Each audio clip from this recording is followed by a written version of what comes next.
Assalamualaikum warahmatullahi wabarakatuh. Selamat pagi teman-teman semua. Pada pertemuan kali ini kita akan belajar mengenai variabel dummy pada regresi linier. Jadi kalau teman-teman selama ini itu bekerja dengan regresi linier, yang biasa kita gunakan kan untuk variabel bebasnya atau variabel prediktornya itu berupa variabel kuantitatif atau non kategorik ya, atau bisa juga kita namakan dengan variabel yang berskala pengukuran kontinu ya, skala pengukuran interval atau rasio begitu. Nah, bagaimana bila variabel prediktor yang kita punya itu ternyata berupa kategorik ya, jadi skala pengukurannya bisa nominal atau ordinal begitu. Nah, maka kalau data yang kita punya, variabel yang kita punya seperti itu ya, jadi variabel responnya itu berupa numerik atau berupa skala pengukurannya interval atau rasio, kemudian variabel prediktornya itu berupa kategorik atau skala pengukurannya nominal dan ordinal, maka di sini kita bisa menggunakan variabel dummy untuk membantu menyelesaikan dengan regresi linier gitu ya. Nah, variabel dummy ini merupakan variabel buatan ya. Jadi bisa dikatakan variabel boneka juga, ada yang menyatakan mengistilahkan variabel dummy ini variabel boneka, ada yang menyatakan variabel buatan. Mengapa kok dinamakan buatan atau boneka? Karena variabel ini sebenarnya tidak ada, dia tidak ada angkanya gitu ya, unobserved gitu ya. Tetapi kita buat itu ya berdasarkan variabel prediktor yang berupa kategorik begitu ya. Jadi seperti kita mentransformasikan dari variabel kualitatif atau kategorik ya, kemudian kita transformasikan ke variabel kuantitatif atau yang dia berupa angka melalui variabel dummy begitu ya. Jadi di sini jika variabel besar variabel kita berupa kualitatif, maka haruslah dibentuk menjadi variabel yang berkategorik dikotomi ya, yaitu mempunyai kategori 1 jika dia mempunyai sifat tertentu dan 0 jika dia tidak mempunyai sifat tertentu. Nah, inilah yang dinamakan variabel dummy.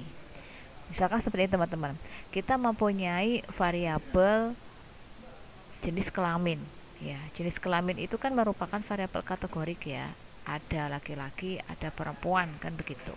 Nah, kemudian di sini nanti kita bisa membuat variabel dummy dari jenis kelamin ya, yang mana nanti kita isikan angkanya satu. Misalkan ini kita mengartikan jika dia mempunyai sifat tertentu ya, ini adalah sifat laki-laki begitu ya, berarti 1 itu untuk yang laki-laki ya, kemudian 0 untuk yang perempuan, berarti yang tidak mempunyai sifat laki-laki begitu ya.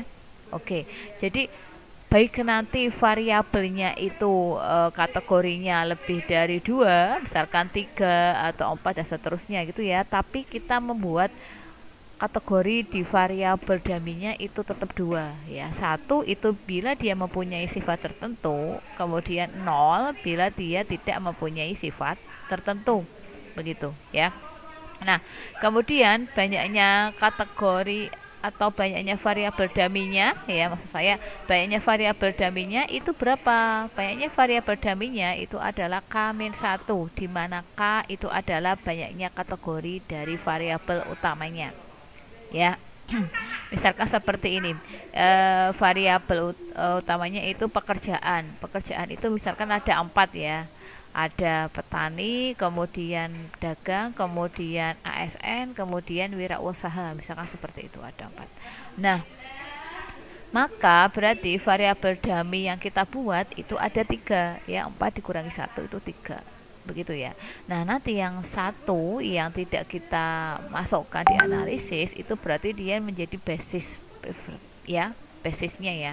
Nah, itu monggo mau yang mana, biasanya itu yang menjadi basisnya itu adalah kategori yang terakhir gitu ya. Misalnya kalau tadi petani, pedagang, kemudian ASN, kemudian wirausaha, maka ya berarti yang kategori terakhir ini yang wirausaha yang menjadi basisnya begitu ya. Oke, ini ya, ini keterangan. Jadi kalau jenis kelamin ya berarti 1 itu untuk yang laki-laki, kemudian 0 untuk yang selain laki-laki, dalam hal ini adalah perempuan gitu ya. Nah, nanti berarti variabel dummy untuk jenis kelamin itu hanya ada 1 begitu ya, karena jenis kelamin mempunyai 2 kategori. Oke, kita lanjutkan. Nah, ini ya, ini penjelasannya ya. Jadi biasanya kita notasikan dengan D ya, bisa D, bisa yang lain, boleh monggo ya, dari istilah dummy itu ya. Jadi 1 ya, if characteristic is present ya, 1 if characteristic is present. Jadi 1 itu jika dia menyatakan sifat tertentu, adanya sifat tertentu ya. Kemudian 0 0 if characteristic is not present ya, jadi jika tidak menyatakan sifat tertentu, karakteristik tertentu begitu ya. Oke ya. Nah, sekarang kita bisa ke contoh. Jadi di sini misalkan ada variabel dependent, itu adalah kepuasan kerja ya, y-nya sebagai y-nya atau variabel responnya. Kemudian variabel independentnya yaitu variabel prediktor, itu ada 3, ketahanan kerja, jabatan, sama bidang kerja begitu. Nah, untuk yang ketahanan kerja itu dia bersifat kontinu ya, atau numerik, jadi skala pengukurannya interval atau rasio. Nah, tetapi untuk yang jabatan sama bidang kerja itu ternyata kualitatif atau kategorik begitu ya. Jadi di sini jabatan itu mempunyai 2 kategori, pelaksana dan manajerial. Kemudian untuk yang bidang kerja itu ada 3 kategori, yaitu bidang kerja supply ya, kemudian produksi sama marketing gitu ya. Nah, maka nanti yang kita punya untuk variabel dummy-nya ya, untuk yang jabatan karena ada 2 kategori, maka variabel dummy-nya hanya ada 1 gitu ya. Nah, kemudian untuk yang bidang kerja ya, karena ada 3 kategori, maka nanti variabel dummy-nya ada 2 gitu ya. Misalkan di sini yang kita gunakan sebagai basisnya adalah marketing. Ini ya, basis interpretasinya. Oke. Nah, kemudian ini langsung ke contoh ya. Ini ada data, ada 20 responden ya, 20 data dari 5 variabel.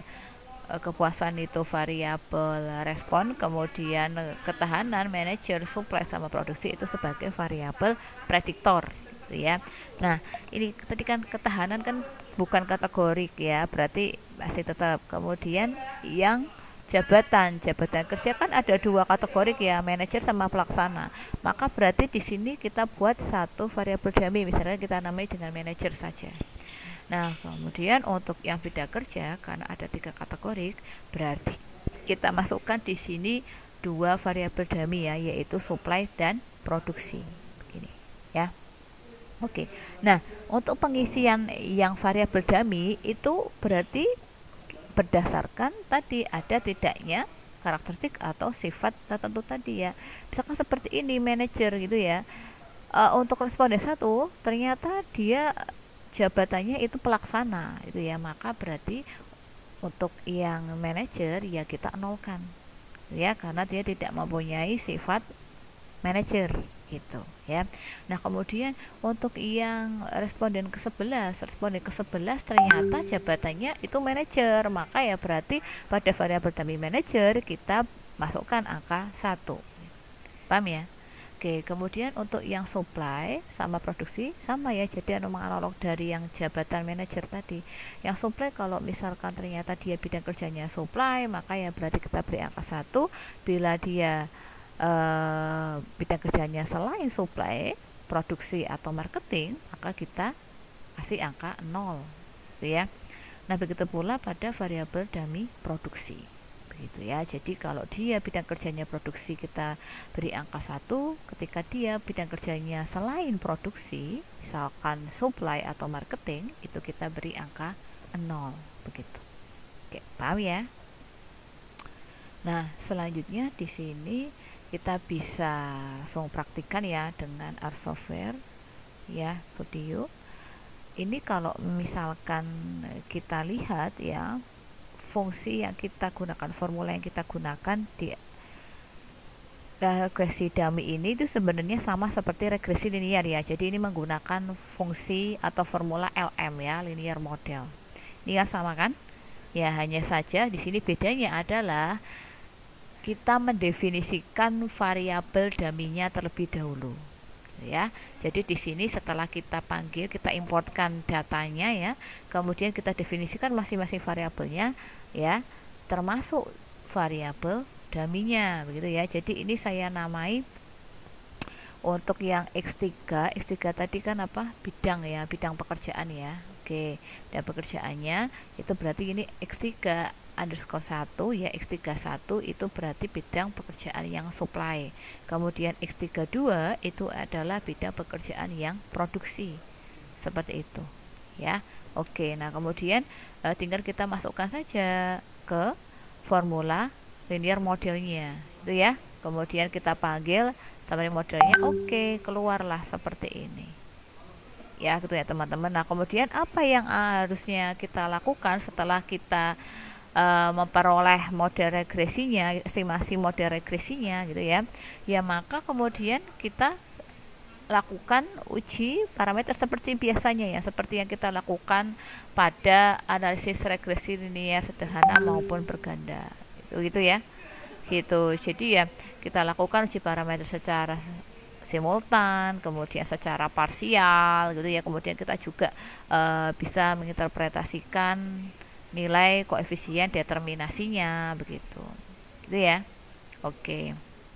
Ini kalau dari p-value-nya ini ya yang kita lihat variabel yang apa namanya?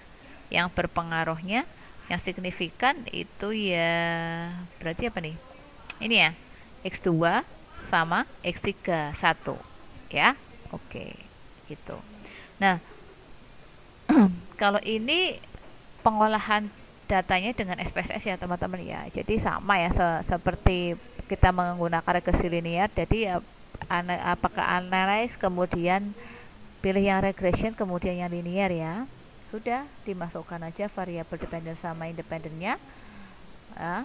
Nanti kemudian untuk yang apa namanya, apa yang perlu kita klik di dalam fitur-fitur regresi linear ini ya sama seperti ketika kita bekerja di regresi linear gitu ya.